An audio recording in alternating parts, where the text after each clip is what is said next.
क्या आरसीपी से ऐसे रिजल्ट्स पाए जा सकते हैं सिर्फ 24 हफ्तों के अंदर, जो कि आज तक किसी मेडिसिन ने पॉसिबल नहीं करवाया? और क्या जो आरसीपी है वो एक्चुअल में इतनी पावरफुल है जितना उसको शो किया जा रहा है आजकल जगह जगह और मार्केटिंग के अंदर? तो आज की जो वीडियो होने वाली है उसके अंदर आपसे जो है मैं पूरी की पूरी आरसीपी के बारे में बात करने वाला हूं, और जितना हो पाएगा आपकी सारी क्वेरीज आरसीपी से रिलेटेड आज की वीडियो में हम सॉल्व करने वाले हैं। तो वीडियो को एंड तक देखना और बिल्कुल स्किप मत करना आज की वीडियो को। पहले तो भाइयों चैनल को सब्सक्राइब, वीडियो को लाइक और हो सके तो शेयर भी कर देना। तो जब हम आरसीपी की बात करते हैं गाइज, वो जो है 3 इंग्रेडिएंट्स का एक मिक्सचर होता है, रिडेंसिल, कैपेक्सिल और आपका प्रोकेपिल। अब ये जो तीनों ही इंग्रेडिएंट्स है ये कई बार मार्केट में आपको सिंगल भी देखने को मिल जाते हैं, बट ऐसा मानना है कि अगर इन तीनों इंग्रेडिएंट्स को कंबाइन करते हैं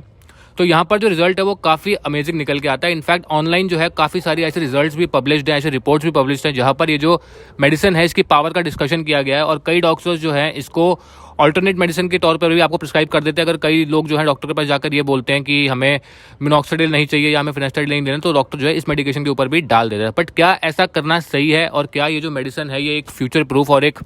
आधुनिक दवाइयों में से एक है? तो देखिए, जब हम इसकी रिपोर्ट वगैरह की बात करते हैं तो इंटरनेट पर जो है जितनी रिसर्च करी मैंने, काफ़ी इसके ऊपर जो है रिसर्च वगैरह करने के बाद जो मेरे सामने आया वो ये था कि आपसे मैं शेयर करता हूँ गाइस, कुछ ऐसे रिजल्ट्स मेरे को, ऐसे रिपोर्ट्स मेरे को मिली हैं, ऐसी मेरे को स्टडीज़ मिली हैं जिसके अंदर इसका जो कंपैरिजन किया गया था। जी हाँ गाइस, ध्यान से सुनिएगा, इसका जो कंपैरिजन किया गया था वो किया गया था, किसी के अंदर जो है इसको 2% कीटाकोनाजोल वाले शैम्पू के साथ इसको कंपेयर किया है, किसी के अंदर जो है इसको 1% मिनॉक्सिडिल के साथ कंपेयर किया गया था। जी हाँ गाइस, 1% मिनॉक्सिडिल के साथ जो है इसकी एक स्टडी थी जिसके अंदर जो है इसको जो है उससे ज़्यादा इफेक्टिव शो कर रहे हैं। जबकि जो 1% मिनॉक्सिडिल है वो कोई भी डॉक्टर जो है दुनिया का मुझे नहीं लगता कि हेयर लॉस के लिए प्रिस्क्राइब करता होगा। इनफैक्ट बहुत ही रेयरली 1% मिनॉक्सिडिल जो है वो बनाया जाता है, और हेड के हेयर लॉस के लिए बिल्कुल, इनफैक्ट फीमेल्स के अंदर भी 1% की जो डोजेज है वो प्रिस्क्राइब नहीं करी जाती, और एफडीए के द्वारा 1% मिनॉक्सिडिल जो है वो अप्रूव नहीं है किसी भी हेयर लॉस को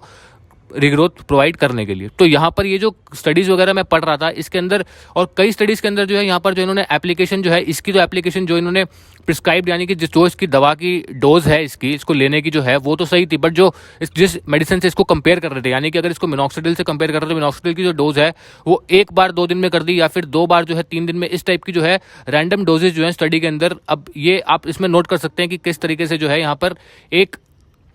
रिपोर्ट जो है बढ़ा चढ़ाकर निकालने के लिए यहाँ पर एक कंपैरिजन के अंदर थोड़ी छेड़छाड़ करी जा रही है। बट ठीक है, आगे चलते हैं। कुछ ऐसी भी रिपोर्ट्स थी गाइस जो कि एक्चुअल में थोड़ी लगी कि हाँ रिलायबल, यानी कि सही हो सकती है। उस रिपोर्ट के ऊपर हम आते हैं, उसका मैं लिंक भी छोड़ दूंगा नीचे का डिस्क्रिप्शन में, आप भी जाकर स्टडी कर सकते हैं। तो वो जब रिपोर्ट हम देखते हैं तो वहाँ पर जो है इन्होंने काफ़ी सारे पेशेंट्स के ऊपर एनालाइज किया जब इस दवा का, तो वहाँ पर जो है कुछ ऐसा रिजल्ट निकल के आया जिसके अंदर ऐसा लग रहा है कि ये मिनॉक्सिडिल से ज़्यादा पावरफुल है। और आपसे मैं शेयर करना चाहूँगा गाइस कि जब हम नई ट्रीटमेंट्स की बात करते हैं तो मार्केट में जो है काफ़ी सालों से हेयर लॉस को लेकर ऐसी डिस्कवरीज वगैरह आती रहती हैं जो कि कई बार तो मार्केट तक पहुंच भी नहीं पाती। अब कुछ टाइम पहले की बात है, हेयर क्लोनिंग, जिन लोगों को नहीं पता, हेयर क्लोनिंग के अंदर ये क्लेम किया गया था कि जैसे ट्रांसप्लांटेशन के अंदर हमारे पास जो डोनर एरिया होता है वो लिमिटेड होता है, यानी कि जो ट्रांसप्लांट होता है उसमें आपके ही जो बाल हैं वो पीछे से निकालकर सामने लगाए जाते हैं। वैसे ही हेयर क्लोनिंग कर जो है एक टेक्निक का जो है सामने आया था हमारे पास कुछ साल पहले। उसके अंदर क्लेम ये किया गया था कि जो आपका एक बाल होता है पीछे का, जो कि डीएसटी रेजिस्टेंस माना जाता है डोनर एरिया का, उसको लेकर उसको लैब के अंदर जो है मल्टीपल कॉपी उससे बना लेंगे, और वही जो बाल है उसको हम स्कैल्प के ऊपर लगा देंगे। यानी आप गाइस, जो जिनको नहीं समझ आया, कि जो आपका डीएसटी रेजिस्टेंट डोनर एरिया का बाल होता है, सिर्फ वहाँ सर एक बाल जो है, 1 या 2 बाल जो है मैक्सिमम हमें निकालना होगा, और उससे जो है कॉपी लैब के अंदर बना के उनकी, क्योंकि वो जो है डीएसटी से रेजिस्टेंट होते हैं और वो हेयर फॉल से, हेयर लॉस से जो है प्रभावित नहीं होते जल्दी, तो उनकी जो है लैब के अंदर अनलिमिटेड कॉपी बनाई जाएगी, ऐसा जो है थ्योरी में निकल के आया था, और वो इम्प्लांट कर देंगे। और कई लोग जो है इसी चक्कर में हेयर लॉस मेडिकेशन वगैरह का जो कि वर्क करने वाली थी उस टाइम पर उसका उपयोग नहीं करते थे, और ये जो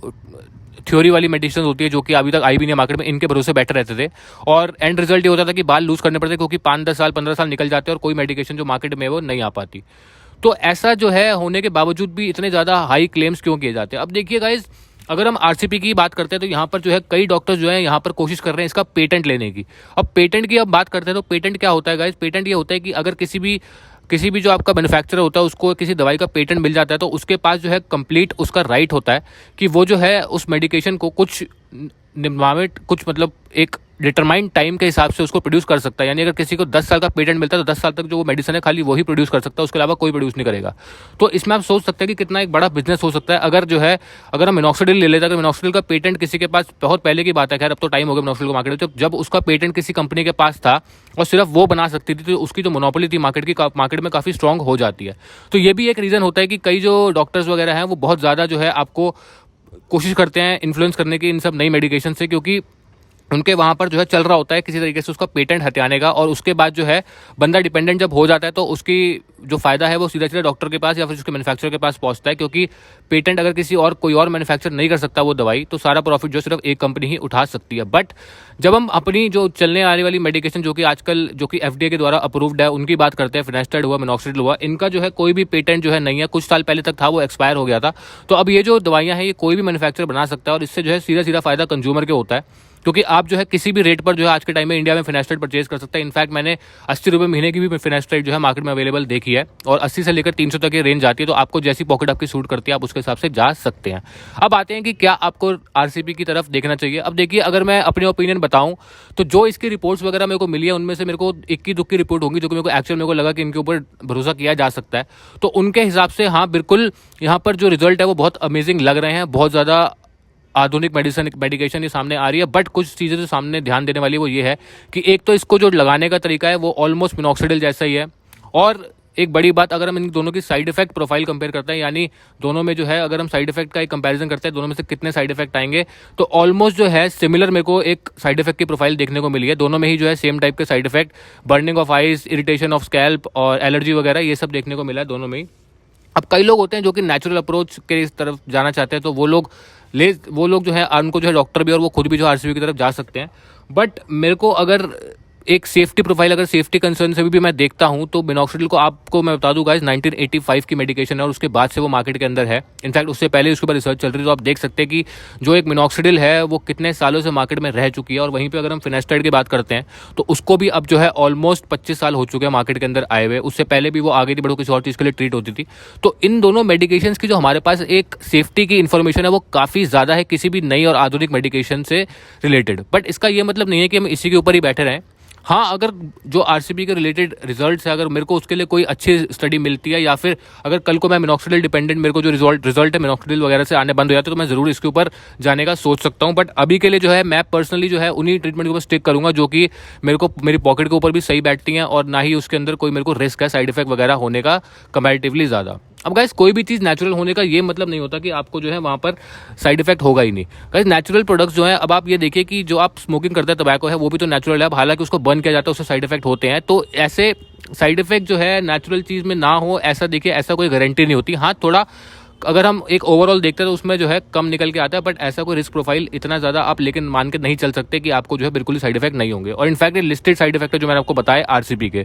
तो अभी आपके ऊपर है गाइस कि आपको क्या लगता है कि आपको RCP के साथ जाना चाहिए या आपको प्रेजेंट मेडिकेशन के साथ ही बने रहना चाहिए।